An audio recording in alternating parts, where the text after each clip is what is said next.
તેમની સાથે જોડાયેલા હતા તે લોકોએ અભિનંદન તેમને આપ્યા છે।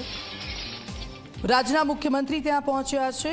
તેમના કારનો કાફલો કમલમ ખાતે ત્યાં પહોંચ્યો છે અને આપ જુઓ કમલમમાં આજે ઉજવણી છે, કારણ કે 1.5 વર્ષ પછી આવો સમય આવ્યો છે કે કમલમમાં ઉજવણી થઈ રહી છે। એક 1.5 વર્ષના અંતરાલ પછી જ્યારે પ્રદેશ પ્રમુખનું આજે પદ કે જેને લઈને અનેક સવાલો થતા હતા કે આખરે કોને મળશે, ત્યારે ગઈકાલે જે નામ સામે આવ્યું અને તમામ લોકોમાં એક ખુશી જોવા મળી, કારણ કે સારો એવો બહોળો અનુભવ છે તેમને।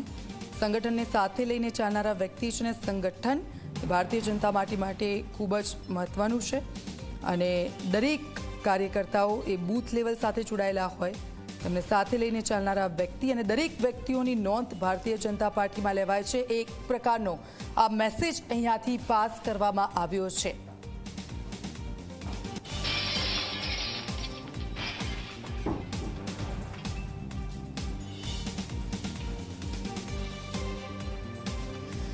રાજ્યના મુખ્યમંત્રી ત્યાં પહોંચ્યા છે, દિગ્ગજ નેતાઓ છે।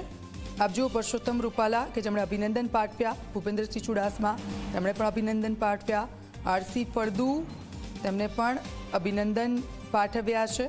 દિગ્ગજ નેતાઓનો ત્યાં જમાવડો હાલ તો જોવા મળી રહ્યો છે અને ખૂબ ખુશ એ તમામ લોકો છે। કાર્યકરોમાં પણ એક હર્ષની લાગણી જોવા મળી છે અને આ તમામ લોકોનું અભિવાદન ઝીલતા જગદીશ વિશ્વકર્મા ત્યાં પહોંચી ચૂક્યા છે। રાજ્યના મુખ્યમંત્રી ત્યાં પહોંચ્યા છે, નિકાળનો કાફલો, અને થોડીક જ વારમાં એ ઔપચારિકતા છે એ પૂરી કરવામાં આવશે અને ત્યારબાદ તેમની એક નવી સફર જગદીશ વિશ્વકર્માની પ્રદેશ અધ્યક્ષ તરીકેની શરૂ થશે અને ત્યાર પછી અનેક પડકારો તેમના